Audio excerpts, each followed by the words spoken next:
Hello, hello, and welcome to the second half of season 5. I can't believe that we're already halfway through the year. My name is Debbie Heiser. I help entrepreneurs make a lot of money doing what they love without sacrificing what's important to them. I feel an urgency to help people let go of past messaging so that they can lead a lit up life. And with that, I want to again welcome you. Thanks for listening. Enjoy the show. Straight from the corners of my mind is where I find my sanity. It's a place, another land. Hey there, I wanted to pop in really quick before you listen to this week's episode and tell you about two quick, exciting opportunities that I have going on. I have a few openings as a private client, and also coming up on Thursday, October 26th through Saturday, October 28th in beautiful Sandpoint, I am holding a women's business retreat. You can find that out on the website under programs, retreats to find out more, and also book a consult for a private client. Hope to see you. Hello, hello, and welcome to another episode of Lead Your Life with Debbie Heiser. I am Debbie Heiser, and I help entrepreneurs make a lot of money doing what they love without sacrificing what's important to them.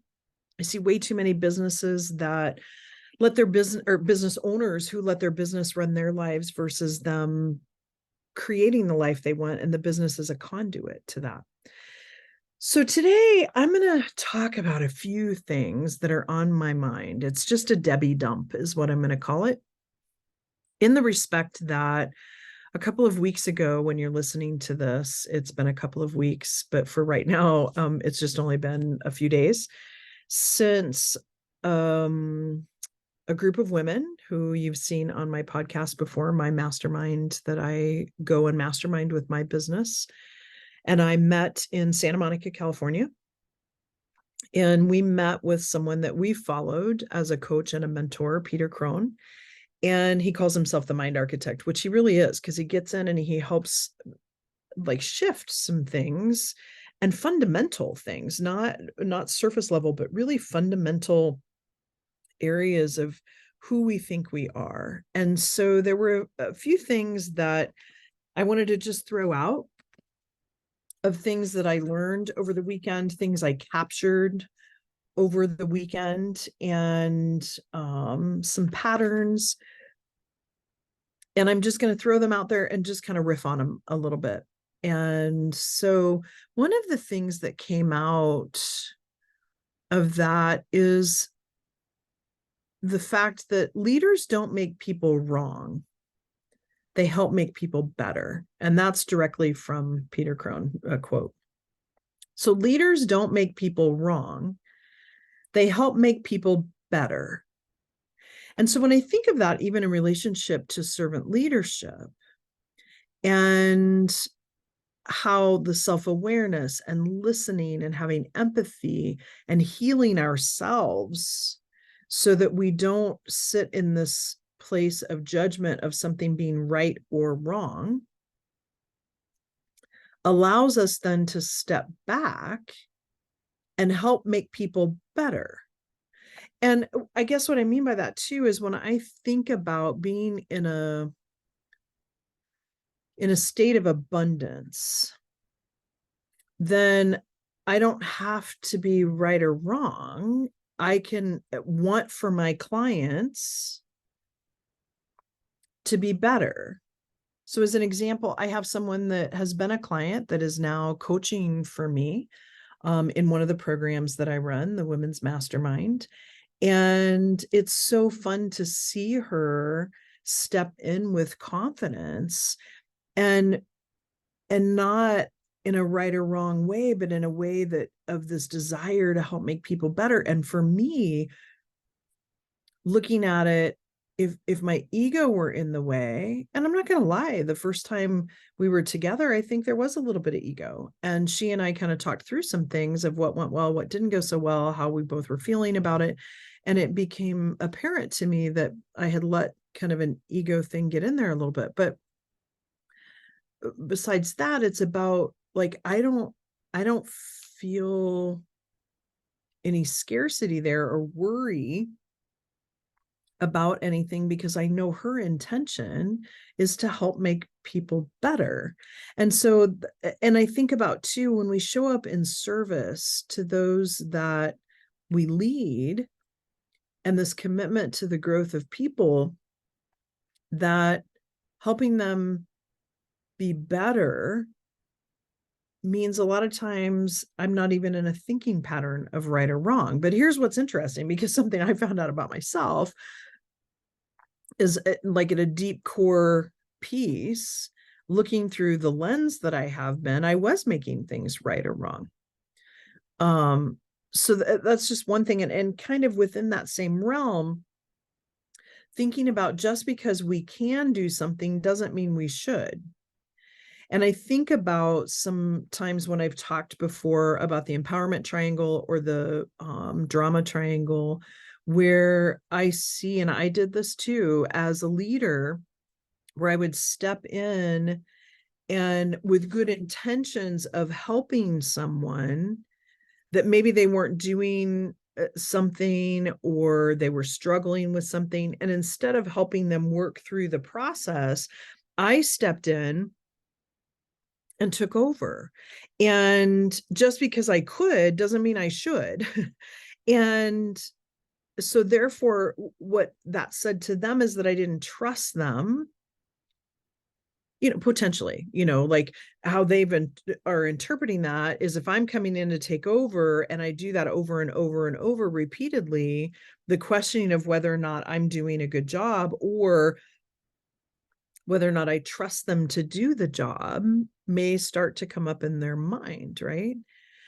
So that was some of it. Then when we think about freedom, another kind of point that came out to me is about staying in the unknown, right? And if we're looking for something to give us freedom, it's not externally, it's internal.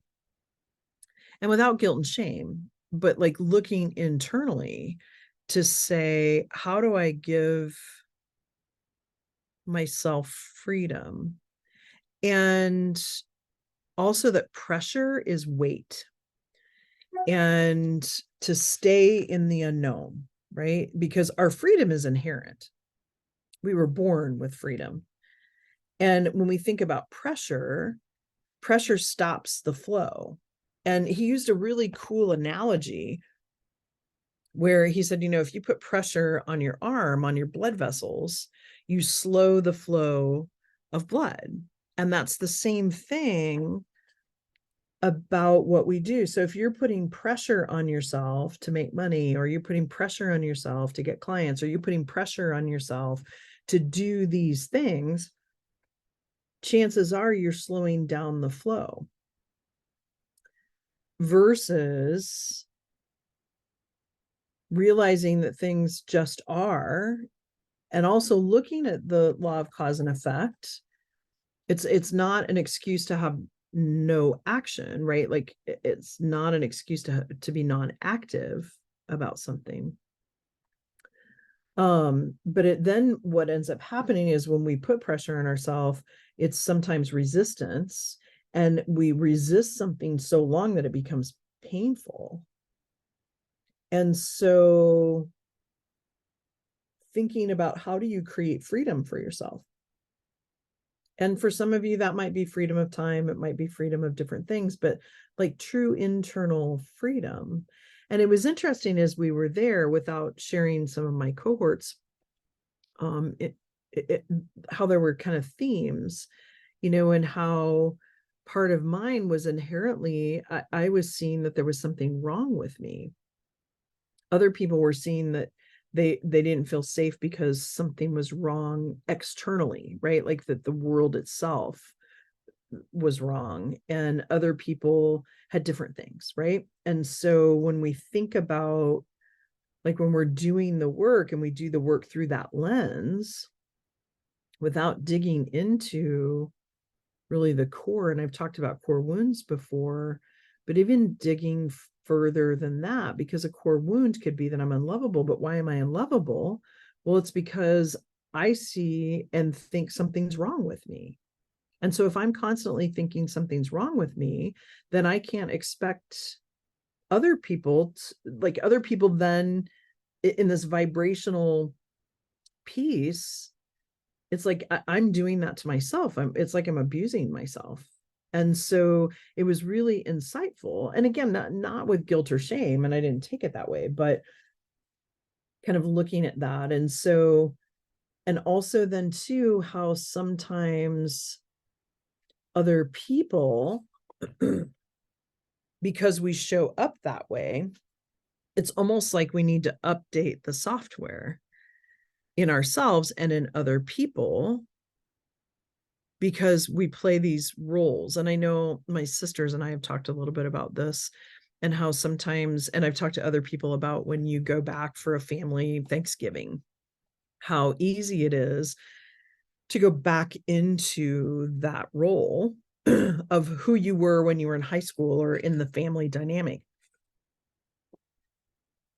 And it's almost as if we have to cleanse ourselves of these roles and these thoughts and update the software. And really it's about linguistically. So you've heard the podcast before about how words matter and words are matter. And it kind of goes to that in the realm that our linguistic environment tells us a lot about ourselves. And so that's one commitment that we've made to each other, is that as we hear ourselves getting into these patterns with words, that we're going to point it out to each other. So who am I for myself? And I would ask you that question. Who are you for yourself? And answering that question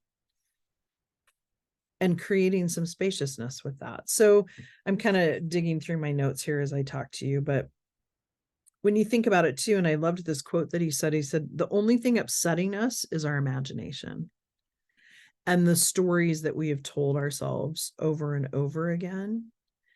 And this thought of too, looking whether it's externally, like, do you feel safe in your external environment? Do you feel safe internally and trust yourself to keep yourself safe? And ultimately, at the end of the day, like all of these things that we talked about over the weekend is a mirror. And it's a mirror back into ourselves. And we can choose to accept that or choose not to. I choose to accept it and explore it without guilt or shame, but to explore it in a way to understand and look through the lens differently, right? Like in the absence of something not being wrong with me, like that like opens up a whole different level of freedom. And so you might ask yourself, do I feel like, is it kind of a control thing? Right? Like I've always said before, people buy time, money, or control.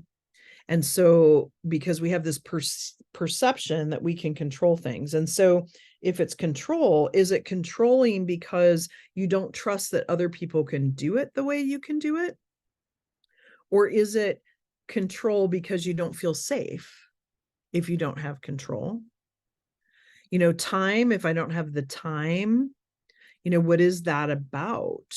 Is it about feeling like you don't have enough time to do things because you're overextending yourself, or because you feel like there's something wrong and so you're trying to make up for it? There's a whole lot here that I'm throwing out of just random thoughts. Same thing with money. If we're looking for money to create happiness or to give us freedom, that's a lie. You know, yeah, does it make it a little easier? You know, but there's a lot of people I know that make a lot of money and they're really unhappy. And so when I say I help people make a lot of money, the caveat to that is without sacrificing what's important to them. Because there is a sense of freedom, you know, when you feel like you have enough, but when is enough? And so it's a reflection back on ourselves. And do I feel like I'm enough? So I've just dropped a whole bunch of thought bombs for you. to think about. I'll continue to follow up on some of these as we go, but I don't know, maybe I'll have an episode every once in a while that's just called a Debbie dump, where I'm just kind of doing some dumping of thoughts that I've had. In this idea of things that come up to me or experiences that I'm having, and what that might look like. So you're probably going to get a few more of these, but also some dumps about Italy, because as you're listening to this, I am preparing to leave on the 3rd of October for Italy for 15 days and traveling for the first time by myself. And then I'll meet up with a group, but by myself internationally. And I'm looking so forward to it. And so you'll hear a little bit more about that too. But if something resonated with you, please reach out. I would love to talk more about some of these thoughts that I've just thrown out there, or some thoughts that you might have. So with that, feel free to go out to my website, www.leadyourlituplife.com, and set up a clarity call. And I would love to chat with you. With that, it's a wrap. Talk to you soon. Thanks so much for listening. The song Ride is co-written and sung by Miss Jackie Wilson and her collaborators Tyler Banks, David DJ Lee, and Chris Renee. And a huge shout out to them for allowing us to use this perfect song. Everyone have a fabulous week, and I'll talk to you next week.